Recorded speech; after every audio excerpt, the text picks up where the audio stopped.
Conversar ahora sí con el diputado de Revolución Democrática, Giorgio Jackson. Diputado, gracias por acompañarnos. Primero quisiera preguntarle por este proyecto que ustedes denominan como deuda maldita. ¿En qué consiste y cuáles son las medidas que proponen? Hola, ¿cómo estás, Mónica? Bueno, sí, este proyecto nosotros lo hemos denominado deuda maldita porque muchas veces las deudas, más allá de un sector de la población que muchas veces tiene deuda por inversiones, para la mayoría del país, las deudas se transforman en una maldición por distintas cosas, desde los gastos operacionales que están ocultos, hasta también los seguros, que muchas veces tú no tenías idea y te das cuenta que te metieron varios seguros en un contrato de un crédito, y también la estructura de cobro, que se denomina sistema de amortización francés, que al principio te cobran más intereses y después te van cobrando menos. Eso, si es que pagas todas tus cuotas al día, no tiene ningún problema, pero cada vez que caes en mora o que intentas prepagarlo, o también lo más común, que es la reprogramación, te castigan porque no te consideran ese sobreinterés para descontarlo del capital. Entonces estamos tratando en esta iniciativa bien transversal, con diputados que son de oficialismo y también de oposición, de ponerle estos límites a los cobros abusivos que hoy día existen en la banca chilena. Pasado ese tema, que es ese proyecto, quiero preguntarle si usted cree que el proyecto tiene también piso político. A ver, nosotros esperamos que sí. Hoy día estamos viendo por distintas razones el tema de los créditos, están muy en boga porque no están llegando a las pymes, por ejemplo, el tema del crédito con garantía FOGAPE, y muchas empresas están empezando a reprogramar. Y en esas reprogramaciones muchas veces hay un nuevo contrato. Y nosotros esperamos que con esta alza que se espera, el mismo Mario Marcel, presidente del Banco Central, dijo se espera que aumente el endeudamiento familiar. Nosotros lo que esperamos es que eso no ocurra en las condiciones que hoy día tienen los créditos. No queremos llegar a la noticia, lamentable creemos, de que el próximo año, cuando se hagan los balances de cómo les fue la economía, en general todos los sectores hayan tenido sufrimiento y lleguemos con la nueva noticia de que los bancos ganaron más plata que el año pasado. Eso, obviamente, en un contexto de pandemia tenemos que ponerle regulaciones y límites, y nosotros creemos que esto perfectamente, si es que el Ejecutivo tiene como prioridad que el bolsillo de la familia no sufra durante esta pandemia, debiese poder ponerle alguna urgencia y que se pueda tramitar. Quiero llevarlo a otro tema, que es justamente las medidas económicas anunciadas por el gobierno. Quiero saber su evaluación respecto de la magnitud y también de el enfoque que tienen las medidas. Primero las económicas para después ir al tema de la canasta de alimentos, entre otras que han anunciado. Sí, a ver, nosotros hemos estado tratando con nuestro mayor esfuerzo de analizar estas medidas y de tratar de tramitarlas con la mayor celeridad. Hemos aprobado muchísimas iniciativas durante este tiempo, pero a muchas de ellas le hemos puesto observaciones y nos han tratado lamentablemente de obstruccionistas por querer mejorarlas o por de repente decir, ojo, que esto no va a producir el efecto que está esperado. Y, insisto, lamentablemente hemos tenido razón en muchos puntos que establecimos al comienzo en las discusiones de la Comisión de Hacienda, y hoy día el gobierno trata de parchar distintas iniciativas porque la magnitud, primero, no está siendo suficiente, pero segundo, porque el diseño de muchos instrumentos no fue correcto, como por ejemplo el diseño de FOGAPE, que está dejando fuera a la mayoría de las pymes, porque en términos de diseño estaba hecho para que los bancos decidieran. Y eso obviamente no iba a cubrir a gran cantidad de pymes que hoy día necesitan los recursos, pero los bancos finalmente deciden no entregarle la plata. Entonces estamos viendo que hay una crisis en las pymes, obviamente, pero la más urgente, la que podemos ver, es la crisis de las familias que no están llegando con los ingresos para parar la olla. Y hay múltiples testimonios. No hay que pensar en teorías de conspiración, como a algunos se les ocurre en estos días, para darse cuenta que las poblaciones de nuestro país, y cada vez llegando más a la clase media, están con problemas de alimentación, de encontrar los recursos, a no ser de que sea por deuda, para poder parar la olla, y eso obviamente que es responsabilidad del sistema político, y ahí todos tenemos una cuota de responsabilidad. Y en ese sentido, ¿cuál es la responsabilidad, a su juicio, de la oposición? Porque desde el gobierno se les acusa, por un lado, de obstruccionismo, pero por otro lado también, incluso dentro de sus partidarios, la gente se pregunta dónde está la oposición, dónde están las propuestas también. Sí, las propuestas han estado desde mediados de marzo. Nosotros en ese momento planteamos la idea de la renta básica universal de emergencia y hemos estado tratando de hacer muchas propuestas, pero obviamente a veces en la situación política las propuestas que vienen desde el Frente Amplio o desde la oposición no generan tanto consenso a nivel político, y eso nosotros lo lamentamos porque creemos que son medidas que se han aplicado en otros países del mundo y que son bastante razonables para una época de emergencia como esta. Pero yo diría que hay dos caminos de analizar el posible fracaso en este sentido de la oposición. Uno es haber sido más duros, ¿ya? y en ese sentido haber rechazado los proyectos que creíamos insuficientes y por lo tanto forzar al gobierno, aunque eso nos significara un par de días de explicaciones difíciles, bueno, hacer que el gobierno presentara mejores proyectos, ¿ya? Porque existe una mayoría supuestamente opositora en el Congreso, ¿ya? Así podríamos habernos evitado varios bochornos de proyectos que han sido malos y han tenido que ser enmendados o insuficientes para la población. La otra alternativa es que quizás la otra tesis es que hemos sido tan duros en muchos proyectos que el gobierno quiere hacerle un gallito a la oposición. Entonces ahí el problema nuestro habría sido que hemos reclamado de más. Y como hemos reclamado de más, entonces a la hora de que hay un reclamo que es cierto, el gobierno ya está totalmente cerrado porque los diálogos se cortaron.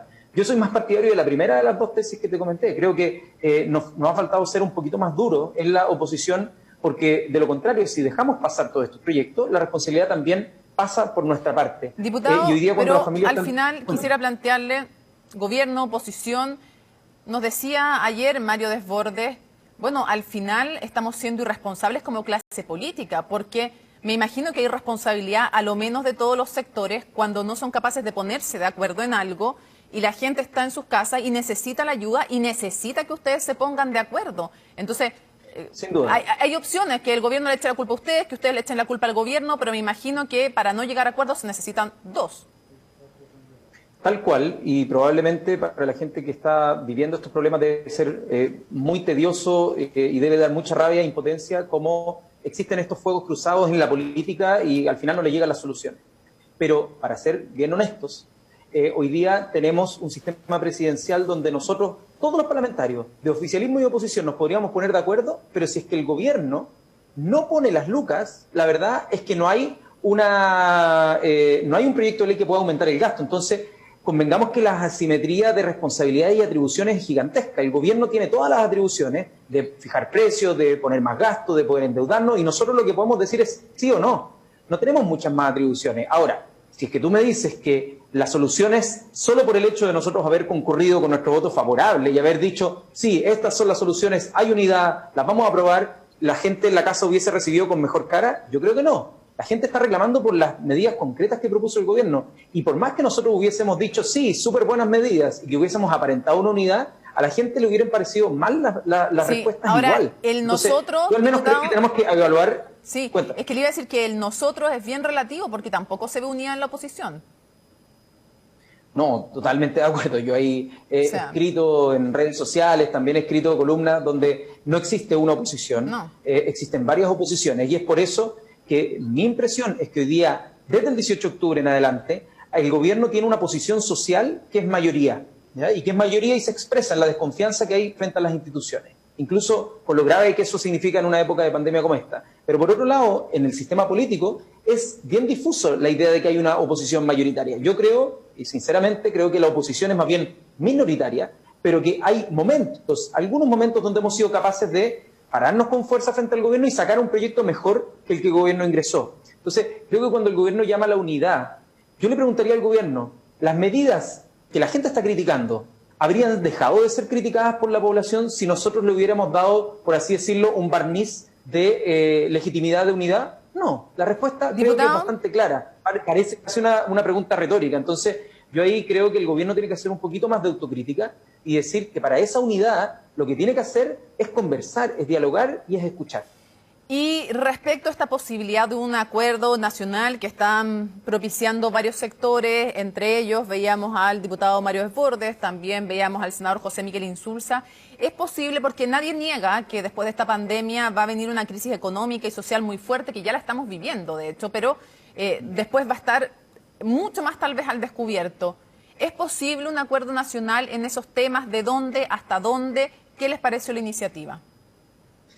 Mira, a mí me hubiera encantado que pudiéramos llegar a un acuerdo bastante simple, humilde desde mi punto de vista, que es que ninguna familia tenga que vivir esta pandemia bajo la línea de la pobreza. Y yo creo que ese habría sido el mejor acuerdo nacional para la época de pandemia. Lamentablemente, el gobierno terminó entregando algo que es por debajo de la línea de pobreza extrema, ¿ya? Y que va decayendo mes a mes. Y después tener que parcharlo con toda esta logística de las cajas de alimentos que la verdad la gente no le encuentra mucha explicación. Pero respecto al tema constitucional, yo creo que es algo que va a ir por carril paralelo. Y lo que me preocupa es que en un contexto de pandemia tratemos de ponerle inmediatamente los límites a lo que va a ser ese debate democrático, esperemos, después de un resultado del plebiscito. O sea, Entonces, ¿no le gustó la dos cosas. iniciativa? Todo lo que sea la primera parte de esa iniciativa respecto a cómo mejoramos las condiciones materiales para que las personas puedan cuidar su salud, y eso en esta época de pandemia, nosotros estamos 100% disponibles y lo hemos estado desde el principio. Distinto es que no estemos de acuerdo al final con lo que propone el gobierno, pero respecto al tema más de fondo, yo al menos esperaría que eso no le bloqueemos la oportunidad a las personas de poder participar de ese debate, que no lo cerremos por arriba desde la élite política que está súper desacreditada, y nosotros tenemos que hacer esa autocrítica, y que dejemos que la democracia funcione. No le tengamos miedo a la democracia, se viene un proceso constituyente probablemente, y ahí se podrán resolver los temas del pacto social más de largo plazo. Quiero preguntarle qué le pareció, porque ya tenemos 3 o 4 casos de parlamentarios que con su sueldo, hasta ahora eso es lo que se sabe, no se ha visto, porque aquí ustedes tienen dos cosas, las asignaciones, que son fondos públicos, y su sueldo, que yo entiendo que la gente lo ve como fondo público, pero viene del Estado, viene de todos los chilenos, pero después, claro, es de cada uno de ustedes cuando ese sueldo llega a su bolsillo. Vaya la discusión de alto, bajo, alto, en general, digamos que sea. Pero más allá de eso, hasta ahora no sabemos de uso de fondos públicos. Si fuera fondos públicos, estamos hablando de otro tipo de temas, de hecho de infracciones incluso legales. Pero ¿qué le ha parecido que algunos parlamentarios digan que de su sueldo han sacado dinero para ayudar a la gente, pero no de forma anónima, sino que con desinfección, sanitización, con entrega de alimentos o de sistemas también de protección, con sus nombres? ¿Cómo ve eso usted? A ver, yo creo que lo más preocupante en ese caso tiene que ver con el clientelismo. De repente cuesta entender la dinámica que implica el clientelismo, pero es un atajo que muchos políticos lo que buscan hacer es ganarse la confianza de las personas a través de suplir asistencialmente algunas de las cosas que debiesen estar garantizadas por alguna política pública. Entonces, si es que a alguien le falta algo, yo se lo entrego y gano una confianza personal, aunque no tenga nada que ver con la ideología política o con las ideas que esa persona represente. Entonces, mi impresión es que el clientelismo en general, el clientelismo que tienen los narcos, el clientelismo que tienen los políticos, en general, la idea de ser clientelar busca anular el debate de las ideas. Y eso creo que lo que hace es reemplaza la función que tiene que tener, por ejemplo, el Congreso. Por eso es tan peligroso que alguien empiece a tratar de, en el fondo, generar estas redes clientelares de cualquier forma. Hoy día no está imposibilitado, está cercano al cohecho, pero mientras no haya una contraprestación no es cohecho propiamente tal, pero lo que sí es que va generando una dinámica que le teme al debate, por así decirlo. Imagínate yo me negara en una ley a entregarle canastas básicas a la familia, o entregarle un ingreso familiar de emergencia de 150.000 pesos por persona. Pero después yo voy y le entrego 150.000 pesos a un grupo de dirigentes y digo no, porque lo están necesitando. ¿Qué es lo que refleja de mí? Que yo voté en contra de que toda la gente pudiera tener 150.000 pesos, pero yo con mi plata le entregué a algunas personas 150.000 pesos. ¿Te fijas que esconde el debate de fondo respecto a lo que debe ser derecho y lo que finalmente terminan ser contraprestaciones que tarde terminan en redes para las elecciones? Ya, eso si fuera de los sueldos. ¿Ha sabido usted, tiene antecedentes usted de entrega o de insumos, de sistemas de protección, de ayuda de cualquier tipo con cargo a las asignaciones que ustedes reciben, que esos sí son fondos públicos? No he tenido antecedentes, pero tengo la impresión que hoy empezaron a haber como consultas de ese mismo tipo al Comité de Asignaciones para que hiciera una revisión de todos los gastos que han hecho los parlamentarios, al menos desde las asignaciones, para que no ocurra ese tipo de hechos. Y si es que ocurre, ojalá que sean sancionados con lo más grave que tenga que ver en la Cámara. Ya, pero ¿usted no tiene antecedentes al respecto? No. Ya, no. Quiero llevarlo... Han habido fotos, pero uno no sabe, uno no tiene las boletas de cómo lo pagaron, así que uno ha visto fotos y la cuestión es bien como, yo creo que a toda la gente le da un poquito de vergüenza ajena, pero esas personas perfectamente lo pueden hacer de manera anónima y la cuestión está, ¿por qué la publicidad por un lado? Y segundo, con cargo a qué se gastaron esos recursos. Ya, quiero llevarle un tema de reflexión que tiene que ver con la polémica en la que ustedes como Revolución Democrática se vieron involucrados, porque... dijeron que donaban parte de su dieta a su partido. Recuerdo que usted nos ha dicho y nos aclaró que era para el partido. Pero hay dos temas ahí. Por un lado, el uso de la palabra donación, ¿no? Que tiene un sentido muchas veces que todos entendemos como más bien de caridad, ¿ya? Y lo segundo que le quiero plantear también es si no hay también aunque sea su sueldo, si no hay un beneficio finalmente propio también que deja en desventaja a otros eventuales competidores cuando gente que tiene muy buenas rentas guarda de ese dinero para sí, para campañas de su sector o de ellos mismos y que, claro, tiene un pozo acumulado que otros no van a tener, otros desafiantes y que tal vez los que son oposición dentro de un partido, incluso dentro de su partido, no van a necesariamente recibir apoyo. Entonces, la pregunta es también por ese dilema, porque también ahí les pueden hacer a ustedes un cuestionamiento ético. Uno, por el uso de la palabra donación, pero segundo también, por lo que yo le digo, porque en el fondo gente con altas rentas logra tener un pozo que les hace después más fácil competir o a ellos o a su sector político. Sí, perfecto, entiendo la pregunta. Vamos por parte. Sobre la primera pregunta, yo entiendo que fue la vez que dije la palabra dono a secas. Todo el resto de veces, incluso con ustedes en Chilevisión o en CNN en su momento, también en todos los programas que me preguntaron y que me preguntaron explícitamente, ¿a dónde llevas tú esa plata? Yo siempre dije que era para el aporte tanto de la labor parlamentaria, porque era uno solo y por lo tanto me costaba hacer escala con asesores, no como las bancadas que tienen mucho, pueden hacer escala. Y por otro lado, para construir un movimiento político que en ese momento todavía no teníamos. Y lo interesante es que yo creo que este debate, y después de responderte la segunda pregunta, creo que quiero irme para allá, lo quiero dejar marcado, nos permite entrar a cómo se financia el día de la política. ¿Y qué es lo que preferimos? Si es que preferimos que los políticos tengamos independencia de los poderes económicos y que ese sea un principio que vale, o que nos dé lo mismo que estén financiados por grandes empresarios que terminan haciendo inversiones en los políticos para que le respondan a sus intereses y no a los intereses, no a las ideas, independiente de cuáles sean estas, ¿no? De izquierda, derecha, de centro, lo que sea, pero que no respondan a intereses. Y sobre el segundo punto, yo creo que es súper interesante hacer el paralelo. Yo, por ejemplo, sigo entregando más de la mitad de los recursos que yo tengo, tanto a la labor parlamentaria como también al partido, siempre cumpliendo con todos los límites legales. Y por otro lado, como bien se ha dado a conocer y nos han hecho hartos memes y hartas cosas, pero yo estoy bien orgulloso de lo que hacemos nosotros en Revolución Democrática, en un ahorro que es para las elecciones, por ejemplo, ahora municipales. Yo no voy a las elecciones municipales, tú bien lo sabes, y después para las parlamentarias, yo tampoco voy a las parlamentarias. Entonces, esa plata va a quedar a disposición cuando se abran el momento de elecciones, va a quedar para que el Consejo Político de nuestro partido, es decir, el órgano de toma de decisiones internas, decida qué hacer con esa plata. Y si es que nosotros al menos vamos a empujar para que se lo den a los que menos tienen, a los que están saliendo de dirigencias, etcétera. Y a mí me parece, cuando se abre el debate y se dejan las caricaturas y los memes de lado, me parece que es algo virtuoso. Y me encantaría que el resto de los partidos pudiera financiarse así. Yo sé que hay varios que lo hacen así, pero nosotros hemos dicho desde el principio, queremos reducir la dieta a la mitad, mientras no se reduzca, nosotros vamos a entregar para fortalecer una organización política que esté independiente de los grandes poderes económicos. Ya, usted plantea el dilema, efectivamente, entre qué prefiere la gente, que lo financie las empresas o, por ejemplo, esta modalidad en que usted hace una especie de pozo, fondo común para una futura campaña.